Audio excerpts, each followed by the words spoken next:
नमस्ते बच्चों, कैसे हो? सब खुश तो है ना?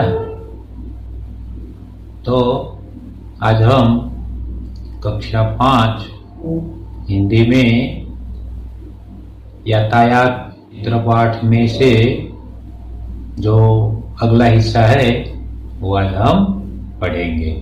हमने अगली बार बोला था कि आप यातायात के साधनों की सूची बनाना, तो आपने यातायात के साधनों की सूची बनाई होगी, बनाई है ना? तो देखो, मैंने भी सूची बनाई है, तो मैं आपके सामने मेरी बनाई हुई सूची रखता हूँ। देखो ये सूची।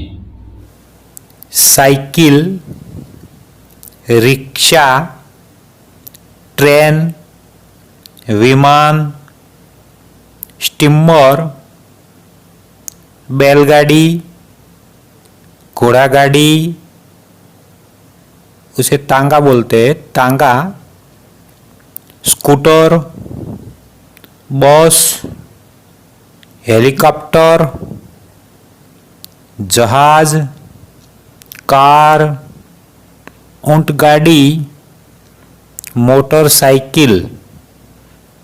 तो ये सब यातायात के साधनों की सूची है जो मैंने बनाई है। तो अब ये यातायात के साधनों को हम तालिका 1 में उसको वर्गीकृत करेंगे। तो सूची में से पहला शब्द है साइकिल। तो साइकिल को कहाँ पर रखेंगे? साइकिल तो 2 पहियों वाले में उसे रखेंगे। दूसरी है रिक्शा, तो रिक्शा को 3 पहियों वाले में रखेंगे। ट्रेन, तो ट्रेन के भाई कितने पहिए होते हैं? 2 होते हैं, 3 होते हैं, 4 होते हैं कि 4 से अधिक? तो 4 से अधिक में रखेंगे, 4 से अधिक में ट्रेन लिखेंगे। इसके बाद है विमान, तो विमान के भाई कितने पहिए होते हैं? विमान के 4 से अधिक पहिए होते हैं। विमान तो कहाँ पर रखेंगे? 4 से अधिक पहियों वाले में। इसके बाद है स्टीमर, तो स्टीमर पहियों वाले में आती नहीं है, तो उसको कहीं पर नहीं रखेंगे। इसके बाद है बैलगाड़ी, तो बैलगाड़ी को कितना पहिया होता है? 2 पहिए। कितने पहिए होते हैं? 2। बैलगाड़ी को 2 पहिए होते हैं। इसके बाद है घोड़ा गाड़ी, उसे क्या बोलते हैं? तांगा। तो घोड़ा गाड़ी को कितने पहिए होते हैं भाई? घोड़ा गाड़ी को 2 पहिए होते हैं। कितने होते हैं? 2। तांगा को 2 पहिए होते हैं। इसके बाद है स्कूटर, तो स्कूटर को कितने पहिए होते हैं? 2। तो उसे किस में लिखेंगे? 2 पहिए वाले यातायात के साधन में लिखेंगे। इसके बाद है बस, तो भाई बस को कितने पहिए होते हैं? बस को 4 होते हैं? नहीं, 6 पहिए होते हैं। तो 4 से अधिक पहियों वाले में लिखेंगे। अब बारी है हेलीकॉप्टर, तो हेलीकॉप्टर को कितने पहिए होते हैं? तो हेलीकॉप्टर को ज्यादातर 3 पहिए होते हैं। कितने पहिए होते हैं? 3। तो उसे 3 पहियों वाले में लिखेंगे। एक जानकारी के लिए मैं आपको कहता हूं कि जो ज्यादा वजन उठाने वाला हेलीकॉप्टर होता है ना, उसको 4 पहिए होते हैं, लेकिन ज्यादातर 3 पहिए वाले होते हैं। तो हम हेलीकॉप्टर को 3 पहिए वाले में लिखेंगे।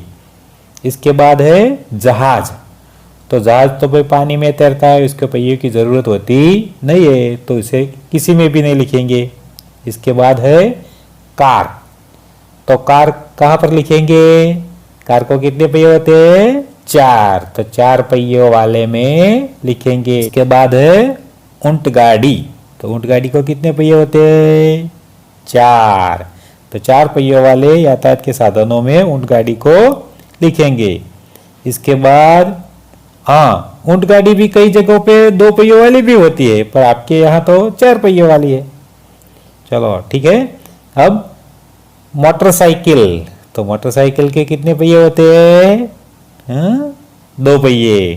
तो बाल दोस्तों, अपनी तालिका 1 में जो मैंने वर्गीकृत किया वो आपने देखा होगा, आपको समझ में आया ना?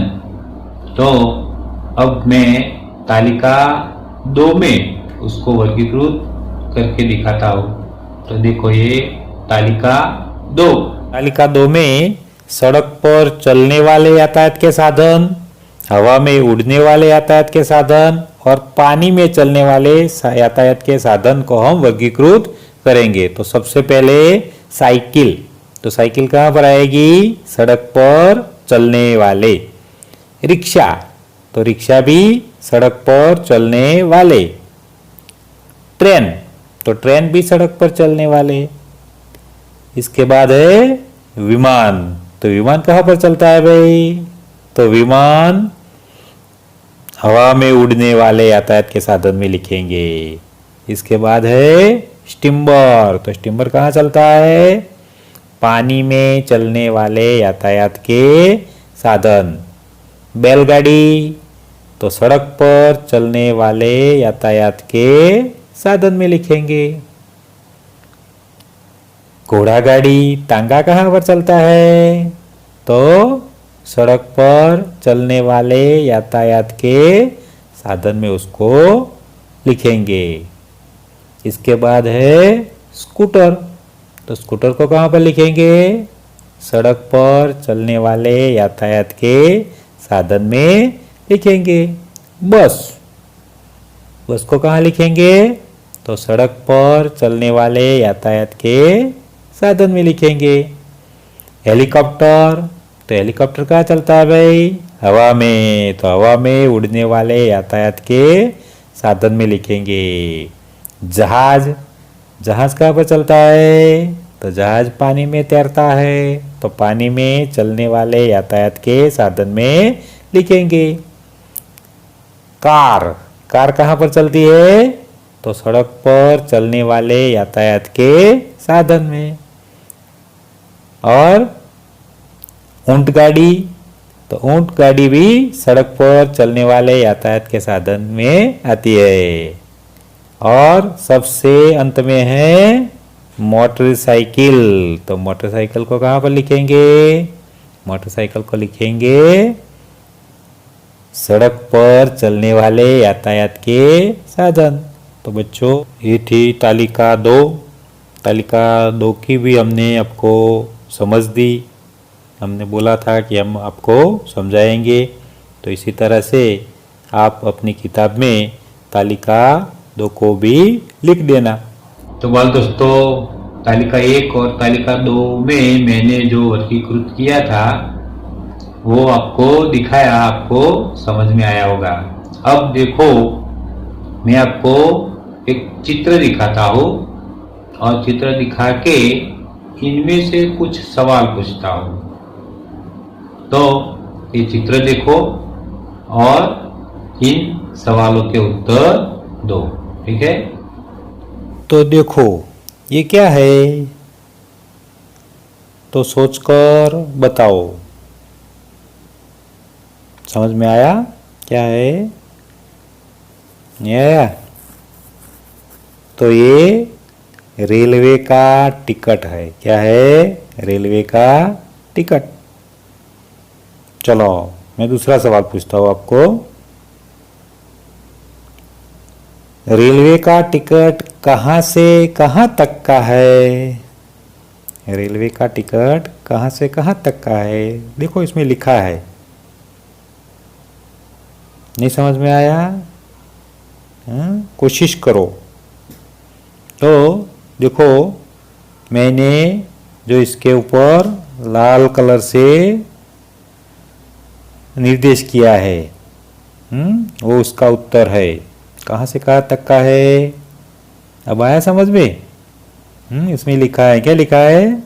मुंबई सेंट्रल से अहमदाबाद जंग का मतलब जंक्शन तक का है।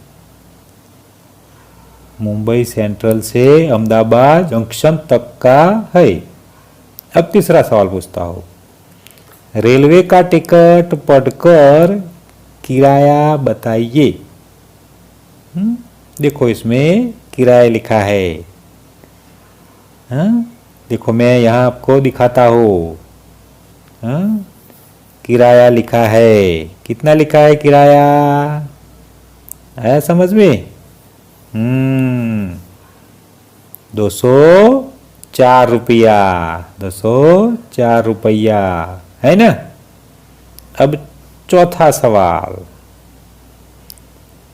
रेलवे टिकट का दिनांक बताइए। रेलवे टिकट का दिनांक बताइए। दिनांक का मतलब क्या है ना, हम गुजराती में तारीख बोलते हैं, तारीख, दिनांक। तो देखो ये मैं आपको दिनांक दिखाता हूँ। देखो दिनांक 11/11/2011 लिखा है ना। तो ये था रेलवे का टिकट। इसमें हमने देखा, तो क्या क्या देखा हमने? टिकट कहाँ से कहाँ तक का है, किराया कितना है, दिनांक भी इसमें बताया है। तो हमने ये सब आपको दिखाया। तो आप भी ऐसे टिकट में कहाँ से कहाँ तक का है, दिनांक क्या है और किराया कितना है, वो सब आप देख के समझना। तो अब देखो ये दूसरा चित्र, और दूसरे चित्र में से मैं जो सवाल पूछूं उसके उत्तर दो। मैं उसमें भी आपको दिखा के समझाऊंगा, ठीक है। तो देखो ये दूसरा चित्र। तो यह क्या है? किस चीज का चित्र है? तो आप समझ गए होंगे कि ये बस का टिकट है। अब दूसरा सवाल, बस का टिकट कहाँ से कहाँ तक का है? तो देखो चित्र में मैंने निर्देश किया है, और निर्देश करके मैंने दिखाया है। तो वो देखोगे तो आपको उसका उत्तर मिल जाएगा। क्या लिखा है? हड़ाद से चिलोड़ा, ऐसा लिखा है ना। इसके ऊपर मैंने लाल कलर से निर्देश किया है। तो हड़ाद से चिलोड़ा। तो हड़ाद से चिलोड़ा की ये बस की टिकट है। तीसरा सवाल, बस के टिकट में किराया कितना लिखा है? तो देखो मैंने उसमें भी दिखाया है। किराया लिखा है, कितना लिखा है? कितना लिखा है? 91 रुपया। किराया कितना लिखा है? 91 रुपया। अब अंतिम सवाल, तो बस और रेल के अलावा कहाँ कहाँ टिकट लगता है? आप जाते हैं तो बस में टिकट लेना पड़ता है, रेलवे में लेना पड़ता है। तो बस और रेलवे के अलावा और कहाँ कहाँ पर टिकट लेना पड़ता है? तो ये सब आप अपने मम्मी पापा को उसे पूछताछ करके लिखना, ठीक है।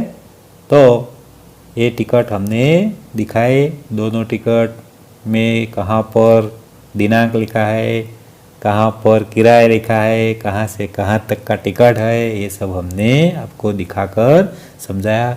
तो ऐसे चित्र आपके सामने आए तो आप उसे लिखना, ठीक है। चलो, तो बच्चों आज हमने आपको यातायात के साधनों की सूची बनाकर दिखाई, और उसी सूची को हमने वर्गीकृत किया, तालिका 1 में और तालिका 2 में वर्गीकृत किया।